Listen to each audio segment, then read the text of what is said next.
Hello there, good evening and welcome to Newsnight. I'm Nel Taigbe and it's my pleasure to bring you a fresh conversation about governance, current affairs and service to the people. Yes, indeed. But before we get into that conversation, let's see your feedback from our previous editions.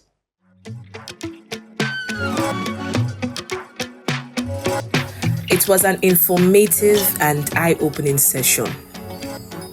As a diaspora Nigerian, it would be nice to see what the MD and CEO of the Federal Mortgage Bank of Nigeria says come to reality. Most Nigerians out here are interested. Kudos to the MD. My father's first house in 1955 in Surulere was funded by the Federal Mortgage Bank of Nigeria, and he was paying back monthly till he finished his payment. But now, nothing is working.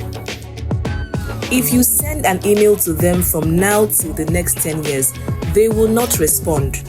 Only God knows who they are tending to.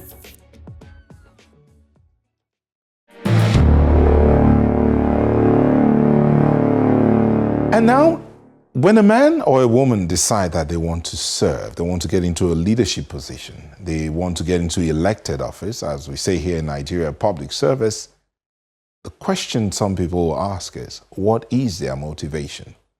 For many people, the motivation behind many of those who are seeking public office in Nigeria is the pecuniary gains. But some others are saying that is not their place, that they came into office because they want to serve the people. How is that possible? But how would you be serving the people and yet the people are not feeling the impact of your service? What would it take to get them to feel that impact?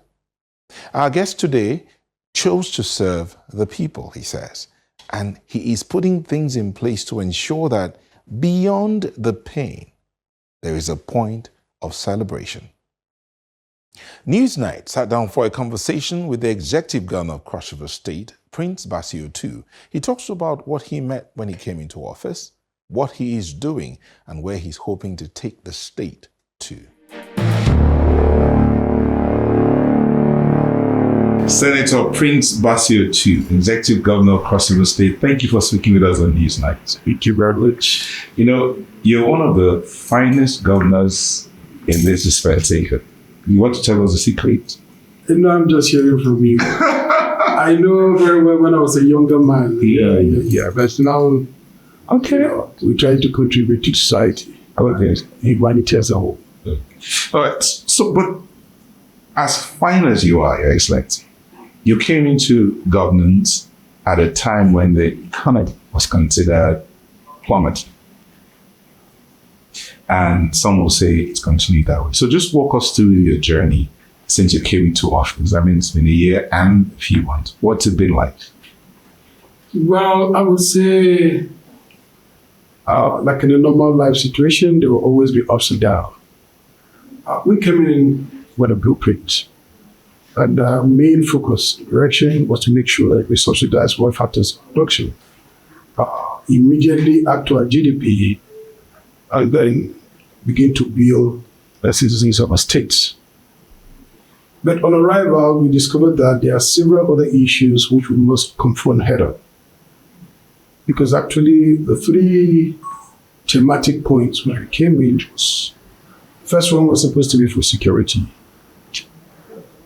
The second one was supposed to be energy security.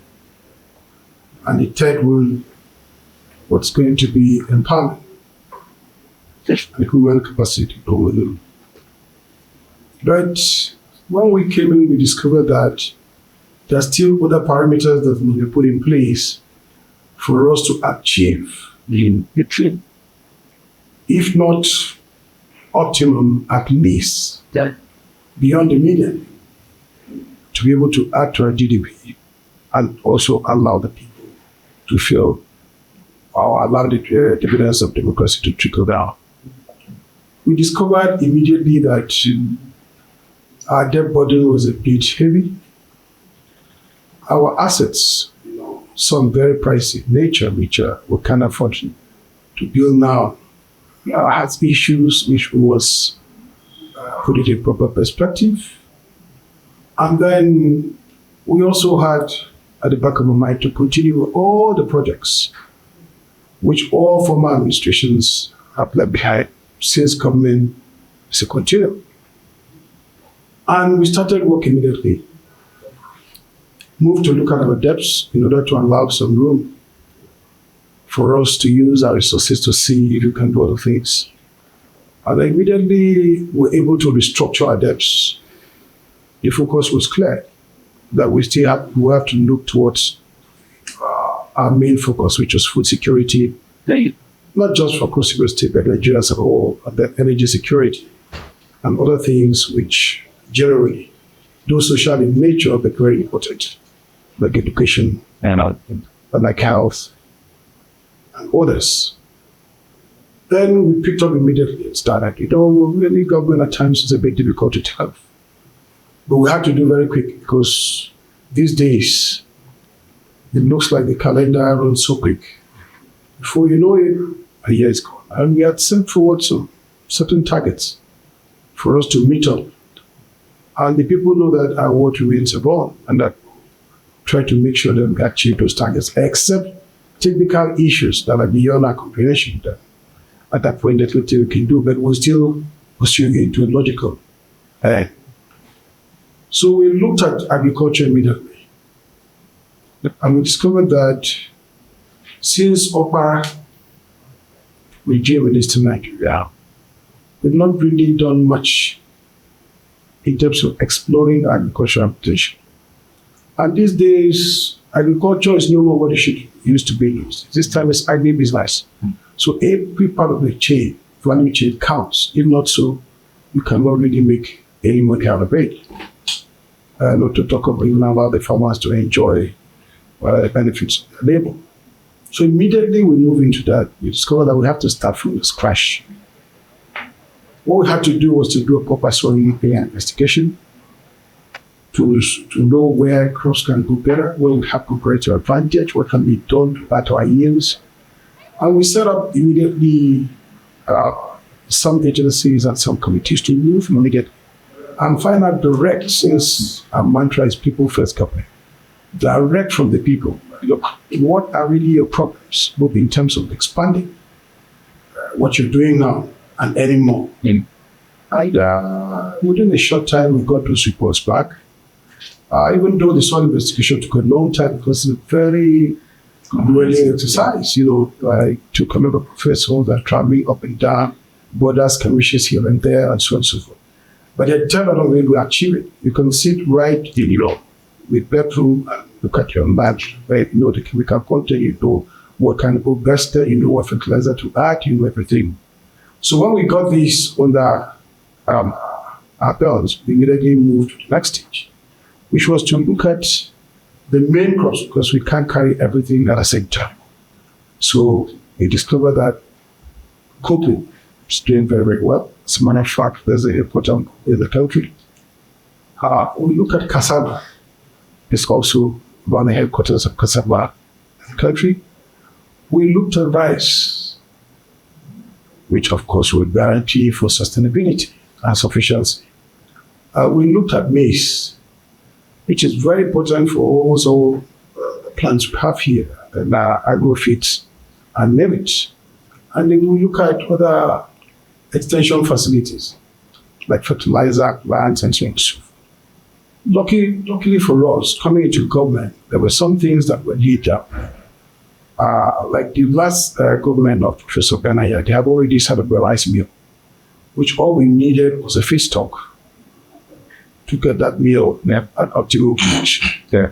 And a couple of plants here and there that are workable immediately the moment we are able to guarantee populate value chains. So we started work on them immediately. I believe that we're getting to a point which not too long, some of them will actually come online because we've done quite some homework. We're putting some money. But in agri, the results don't come in one day. Yeah. You have to put in hard work, and then you will show later. Excellency, you walked us a long journey in this short span of time. And there was something you said about how grueling it is, especially for the soil mapping to get the geological details and all of that. But there's a phrase you use when you said, when we came in, we said we're going to subsidize production. The question there, the subsidizing of production, there is it for everybody? People first come. That's what it's doing. So are you subsidizing production for everybody? Because perseverance are quite productive. As a matter of fact, we're doing that. We are moving across sectors to make sure we do. Because even though we're talking about productive activities, even the marketers, the traders, name it, all of them are blue economy work. Like for the fields that we are preparing now, ground preparations preparing, what we're doing is we don't take the lands completely off the community. Mm. We prepare the land and then onboard it to indigents of those particular areas. We fascinate them in a way and manner that they are going to participate in whatever activity that's going to take place there. And we're not stopping there. That subsidy comes in because during the period of gestation, we pay them. We're paying them. Like we're doing right now in the north, we are doing 50,000 hectares rice. We started, we've done the pilots 12.5. Doing that preparation. It's a manufacturing sub areas. We're trying to apply fertilizer and so on. So if you right there, you see all the communities are very happy. They are very, very happy. Even though because of perception and attitude, we're still trying to convince a lot of our youths to take this as a professional engagement because it's far better than anything they can take up, but in terms of appointment or whatever. But Your Excellency, that matter of getting the youth to be a part of it might be a problem in the sense that the kind of communication that you can get from leadership is that farming is for no goods, agriculture is for failures, or for those that are living in the rural area. That's the communication they've received from leadership. And so how would they know, how would that change? Are they seeing His Excellency go to farm? Are they seeing His Excellency a part of the production process so that they will, His Excellency can do this, I can too? Yes, they are actually doing. And you've mentioned the main issue that is concerned is communication. I discovered that, yes, in terms of a gap analysis, there's a huge communication gap, which I'm trying to close in this application. But because my schedule is so hectic, one has not been able to engage in that. But in the locations that we are setting up these value chain activities, I communicate with youths. As a matter of fact, some of them are very shocked to see the kind of energy that I exude. They are very shocked to know that I can till the ground. They are very shocked to know that I can paddle the canoe. So in fact, some of them, through self-testimony, have said, look, they are coming on board. And some who did earlier before now, because before now I was in the Senate, and I know those are empowered with some of these agricultural areas. Some of them supported my campaigns to the tune you will never believe. They are big, completely big boys now. So those examples are kind of, let me say, seamlessly going down. But it will take some time. But I know that there has to be, what I would say, a deliberate intervention in terms of proper communication to the youths. Because I know that in the ICT sector, we are training a lot because of President Bola Ahmed's Minister of Trade and Industry, who has opened outsourcing, which whether we like it or not, emerging economies like Africa is going to be the principal verse because some outsourcing are coming to Nigeria now. And I want our people to be well prepared because I know one or two states who have trained more than enough. So I'm trying to make sure I train more than enough. In that area, anytime we open the doors, we see that it's filled up. Yeah. So in that area, we're not lacking at all. The youths are very okay and ready. So in that area, we're also scaling up to make sure we make the time as well.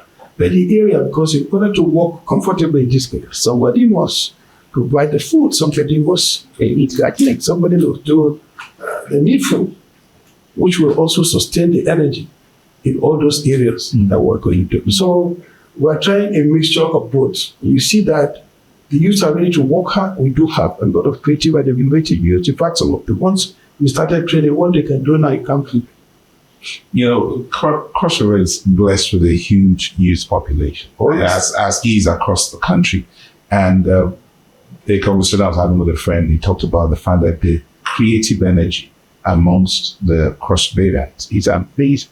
Explosive. Things when you look at what happens during the carnival, you're wondering, did they import all of these? All local content. All local content and Cross River content. But these are hindered, and the amount of projects you have in mind based on the blueprint are hindered by the debt burden.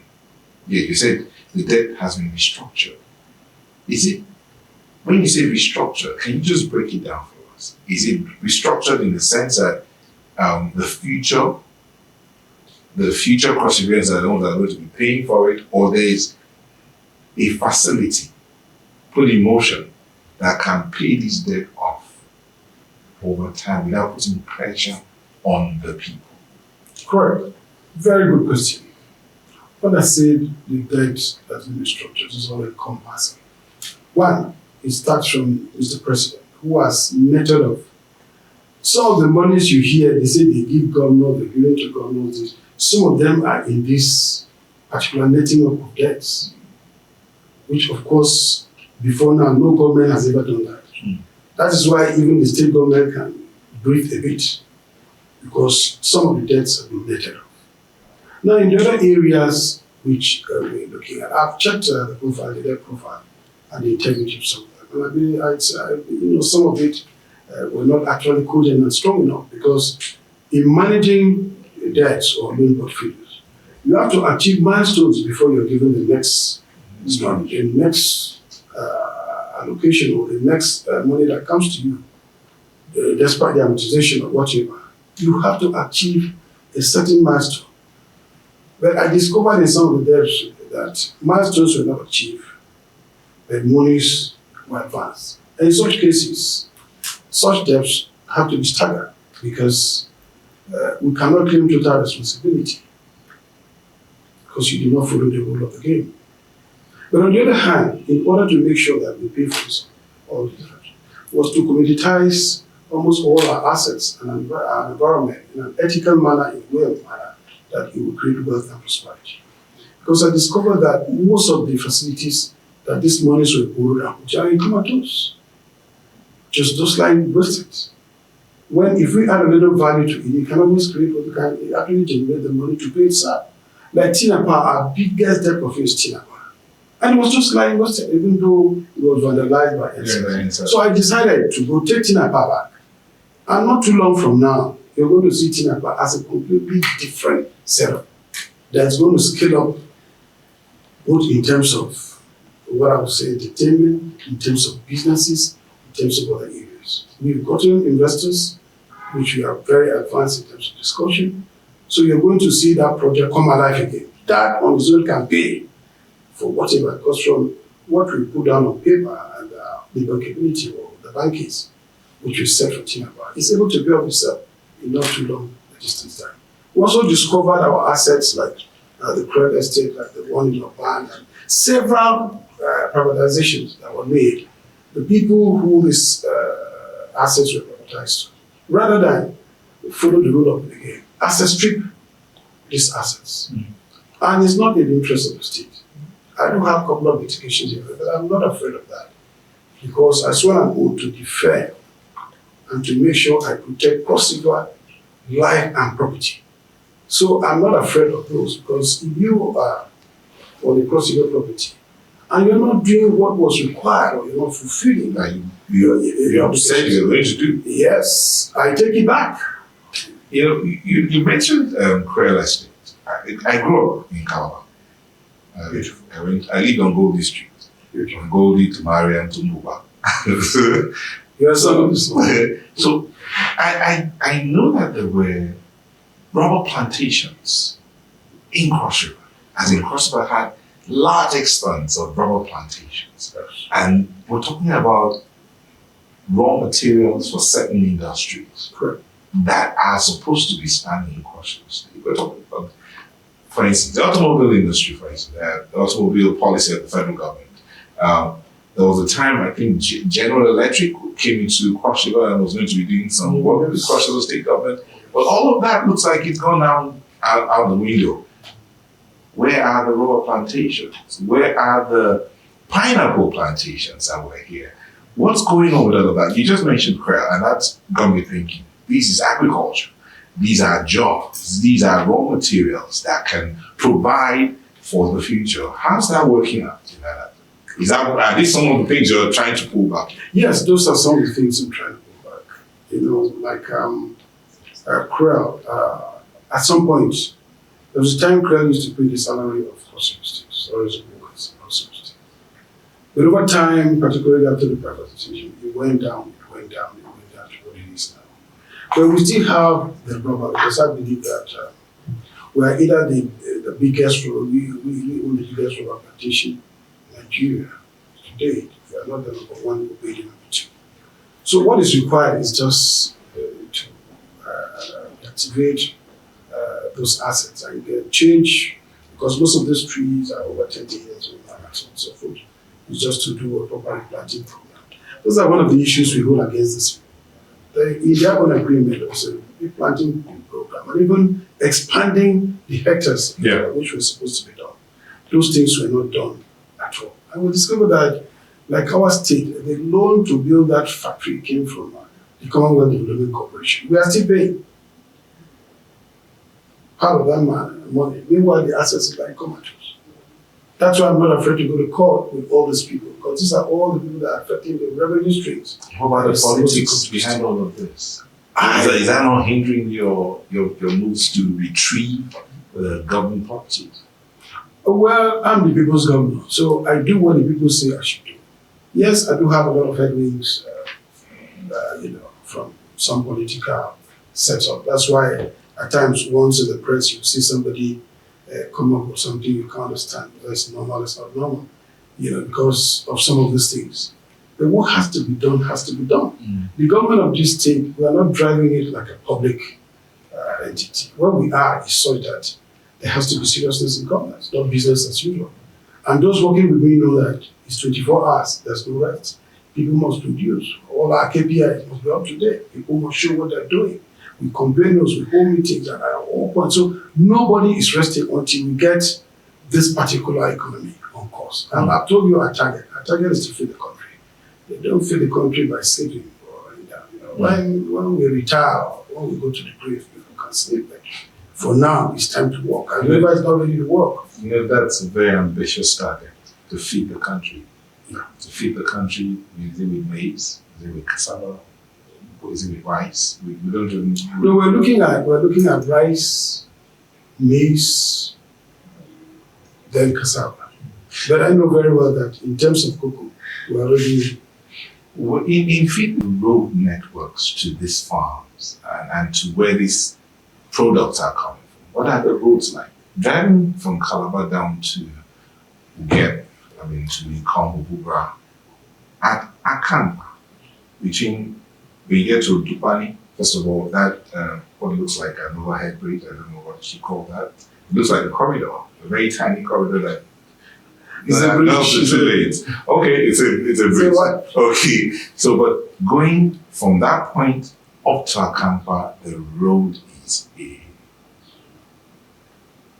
big challenge. Yes, actually, that particular road we've been doing interventions is actually a federal road. Yes. But on our own, we've looked at it, long-term sustainability. Already we've done farm routes, educators and others ones have helped us. We've done well over 200 and something farm routes, which if you want to check the beneficiaries, there are over 4,000 and something beneficiaries. But what we are looking at in the long term, because we've looked at even the gas, the CNG, the renewable energy, and it's very clear, because Cross River State is very vast. To move from Bakassi to Budu might take you up to 4 hours, 5 hours. So it's very clear that even if we are to follow maybe the gas alternative or the solar alternative or any renewable energy, at the long run, it will still not be sustainable for our state. So what we've done is to prioritize and build a railway. That's why some few days back we decided, to do a groundbreaking for our railway. which in less than a few hours, at very minimal cost, you can get to wherever you want to get. Because from now, if you're going to come, or you're going to, you pay nothing less than 10,000 naira, and who will be able to afford that? And when that is added to the value of whatever products they are bringing, you know what that means, escalation. But if we do it by trade, which means you might not even come with your goods, you can just put your goods in a coach, and then somebody here receives it. It is done within an hour, within an hour, 2 hours. You've gone back and forth the state. Is it standard gauge, or are you looking at the speed? Yeah, we're looking at standard gauge, but the single track for now. That's what we can afford, and that's what we're doing with our investors. That will still be far, far better than nothing.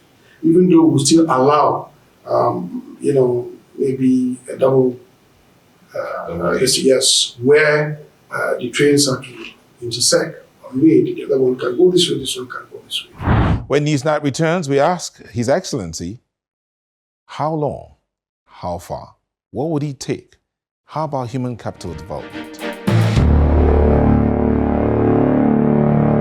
Your Excellency, thank you once again for speaking to us on Newsnight. Thank you. I am enjoying this conversation, and personally, because, well, call me biased, because it's biting. We are going to correct that bias. No, I'm biased, as in biased. This is my home, so I am biased, and I want to know what's going on. But I know a lot of people who are interested in crossing the state. Yes. There was a time when you turn on, the football season started yesterday, I think.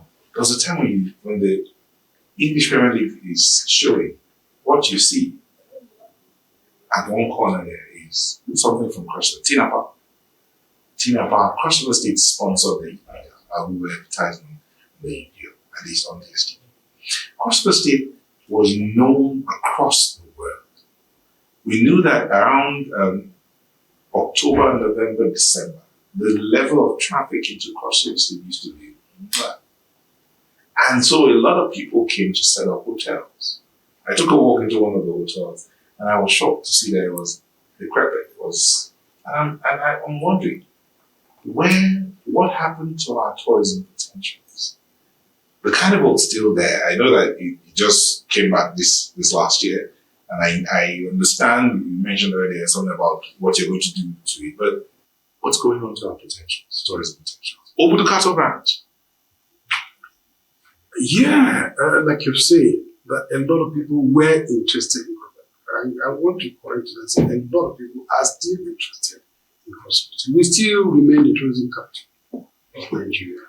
I think things went down a bit, and the sector was hit by COVID very seriously. And after that COVID, to put things together again became a little bit difficult because of other priority areas that needed some funds too. But since I came into government, we have stepped it up. If you go to the ranch now, it's not the same thing that it used to be before. We're doing something there. We now have proper investors, and even Marriott is coming back to Guru Ranch very soon. The airport, which is going to serve that ranch and its environment, because in the same environment, we do have an international medical facility that can cater, in fact, it's one of the best you can think of. We also have university community, which is top notch and can also save the area very well. And then the ranch, we're lucky that the federal government is interested in the land, in the ranch, and they're doing their very best. For now, we have 24-hour lighting ranch, which started some few years ago. And we are looking to revive everything in the ranch, which is going to come on board very, very soon. But the ones of the hotels and so on running down, it's because of the level of what I would say, patronage and economy the way it was. But I believe that is on its own is going to come out very soon. Because we have set out a target like the airport to get the airport sorted out. We discovered that there's some technical details, some inspection agents. The federal government is very, very serious about airports, inspections and other things. And every tiny thing like this which is correct, takes some time to be corrected because they have to come back and forth for inspection, back and forth. Well, that has caused a little bit of delay, but we are still looking to make sure that it comes on board. By the time it does, I believe that the area will be very, very busy. So building the airport, will that also take care of the air traffic in terms of like the number of flights that are coming? I do know that there are very few flights that hit the Magodepo International Airport as we speak right now because there are not too many people traveling from Kosovo. Are you saying that's likely to change? But there are a lot of people traveling from Kosovo and people are so stranded here. It's been very difficult. And in the state capital, you actually don't have scheduled flights where people can be sure they're coming in and coming out. It's a real problem. That's why the governor, Professor Ben Ayadi, set up the Cali Air. And the Cali Air has been doing well. But it's just that the airport we have here, the runway is not too good, sufficient for that size of aircraft to be landing every minute and so on and so forth. But we're doing something to it. And we're trying to change it. Already, we believe that before December or maybe next year, the airport should be a completely different look because there's something we are working with Ministry of Aviation to upgrade the airport and take it to the normal standards. All other areas of tourism we are looking at, all our tourism facilities, and we're updating them. So not too long, you'll find us again in the map. Not too long from now. Everybody is very happy and enthusiastic. And we know that by December, you'll be here for the carnival.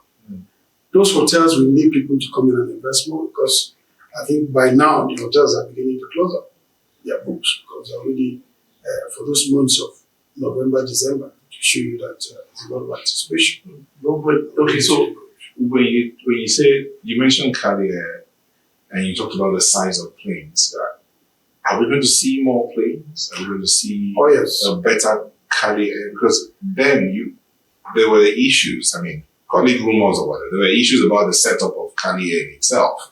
Who is running it, who owns it, the ownership structure and all of that. How's that working out? Is that being sorted? Yeah, those issues are all over. I wouldn't believe there were a lot of issues. The aviation industry is a very technical one. And like I said, the inspectors are very strict. We didn't have what they call our AOC.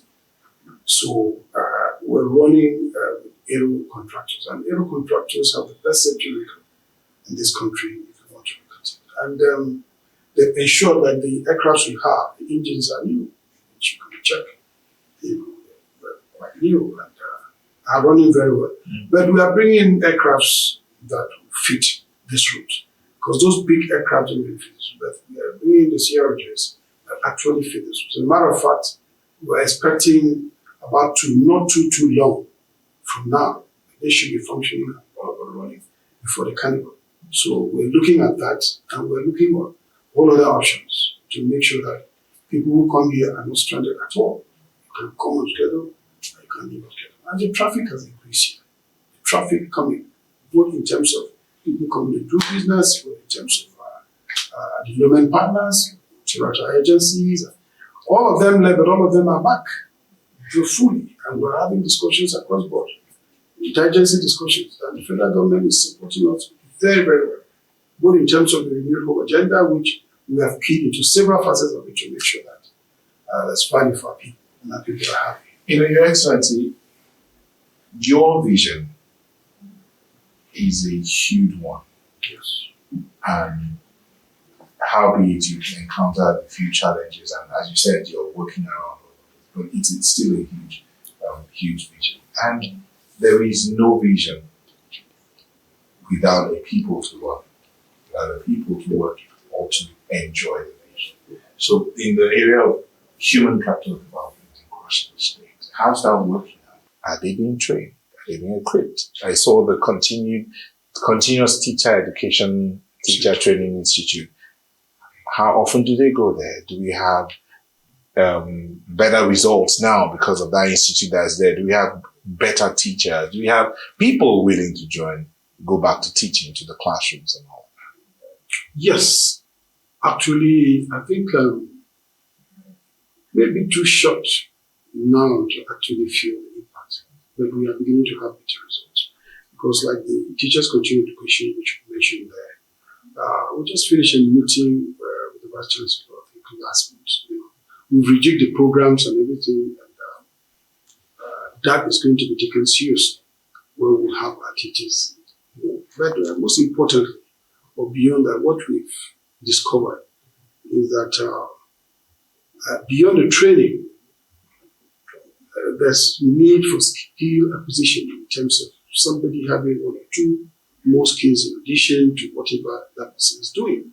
Because the way the mobility of labor is now, and the fact that when it leaves a particular sector, the gap is so huge because people will be stranded and unemployed. So we've tried to make sure that the College of Education will upgrade it to University of Education and then add it with a proper entrepreneurship skill, where even if you graduate, you can go get a skill.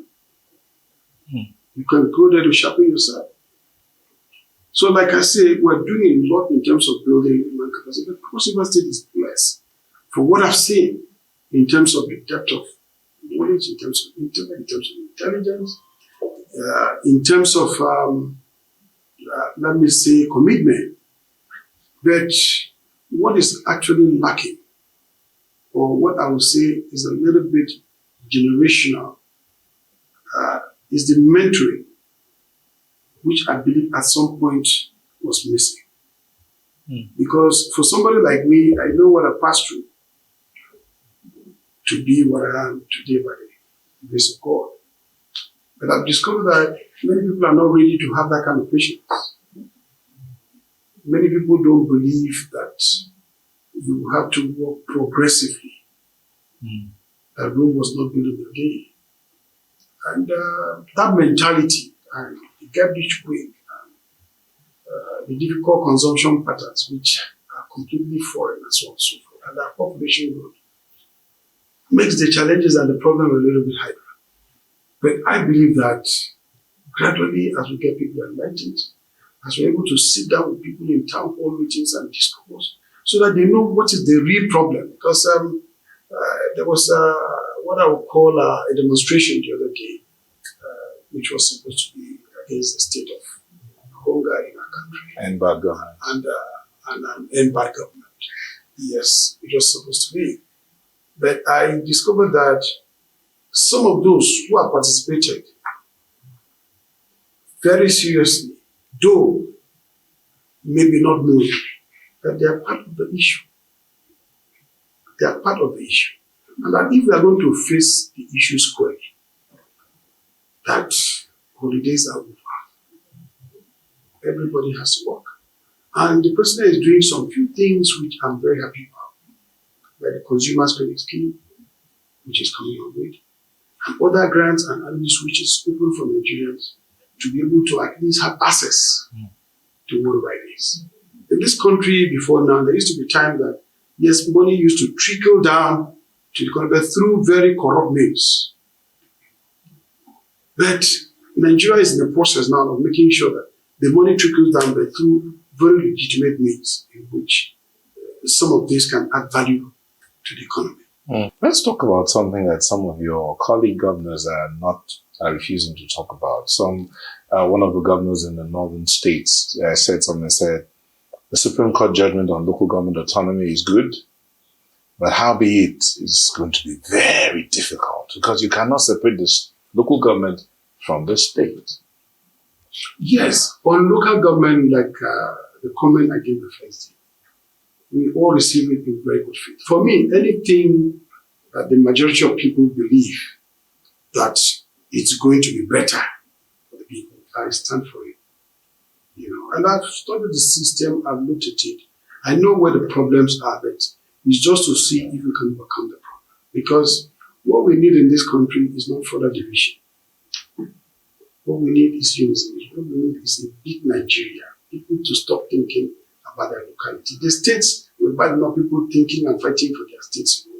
So when you go to government, you reduce that nepotism to what I would call the micro level.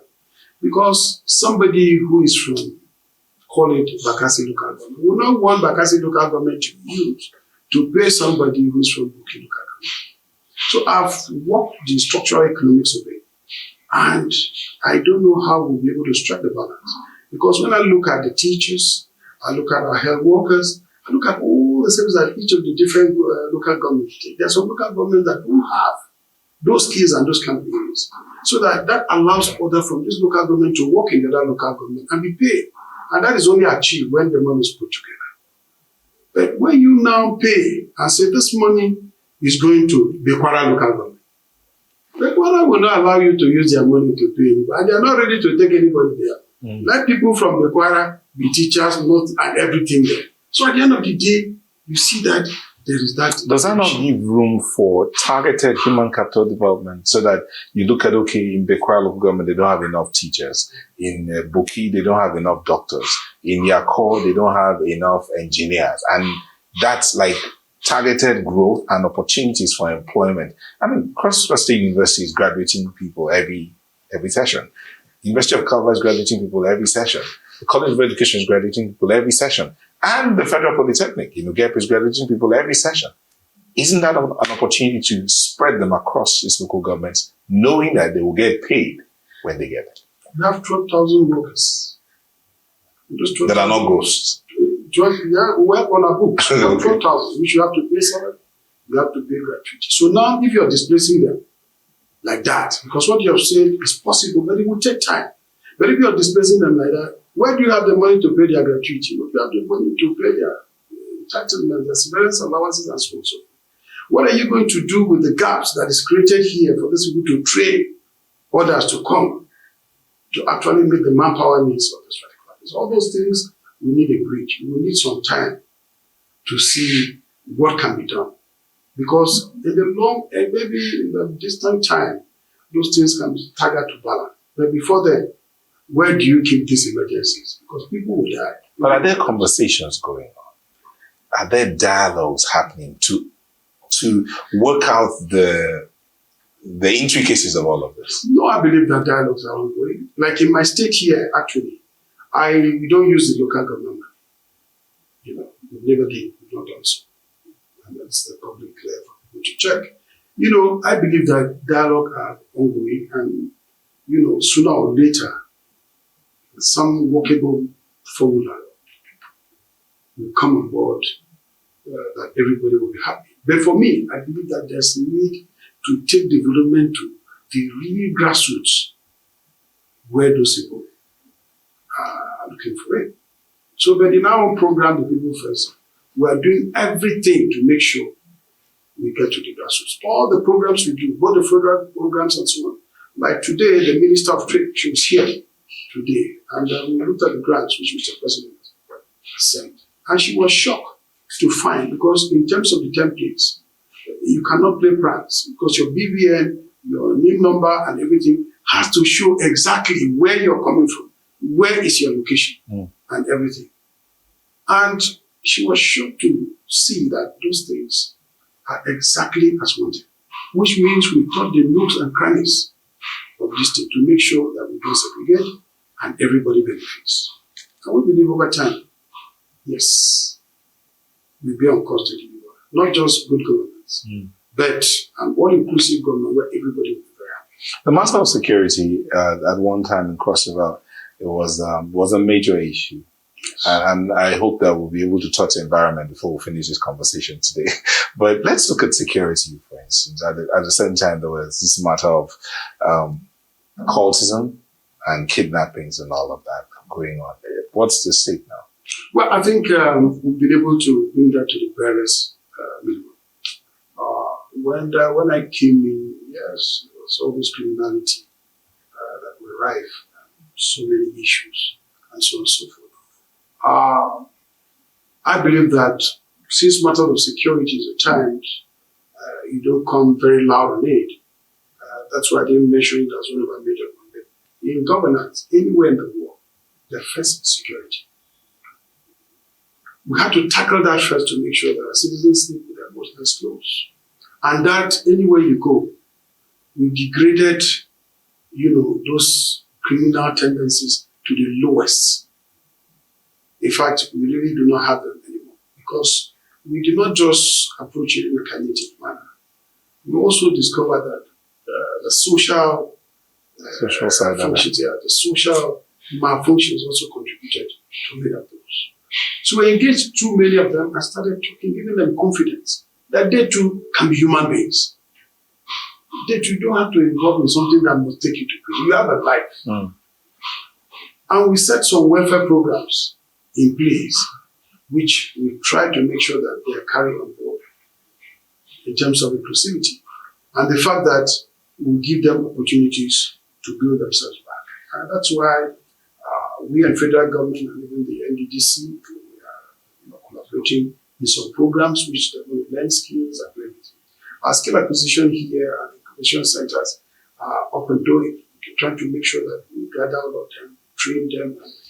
We are beginning to have relative peace in your site. And I know that not too long, it will be total no, we won't have such a problem. You know, you mentioned NDDC there, so I'd like to ask, is Crossfire getting his oil wells, new oil wells, or getting any old ones back? No, we're getting our oil wells back. We're getting our oil wells back. And we're getting new ones. We've discovered some new ones, even some very big gas, which we are going to start prospecting very soon.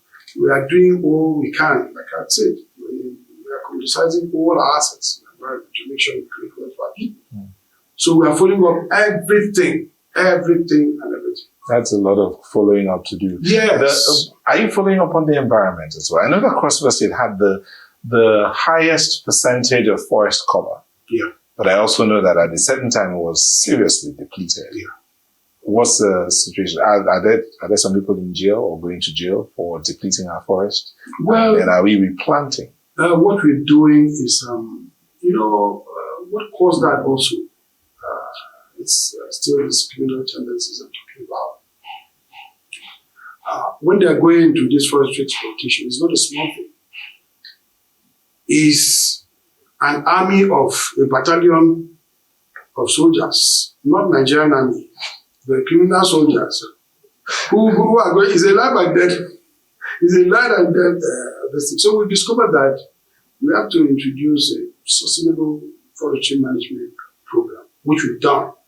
And very soon we're going to have a proper reforestation to make sure that all those things that were depleted are back. And we've discovered certain things, because all the woods they cut here take to somewhere to go and stand and so on.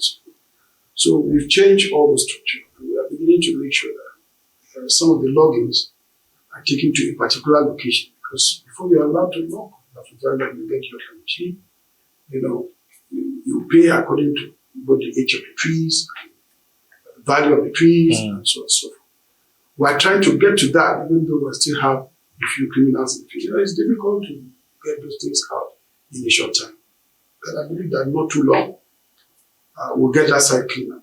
And then we're looking at replanting trees like bamboos and so on. So we are very, very quick and have high economic value, just to make sure that we replace them and then see how to, move the people who were in that trade to some other value trades, or they can be involved legitimately.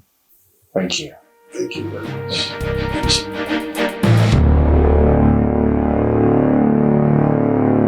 As they say, all good things will have to come to an end sometime, and this is where we have to draw the curtains on today's show, but we'd like to hear from you, who's been a part of the show. Our handles are right there on your screen. Send us a tweet, send us a mail, and of course, we will publicize your comments.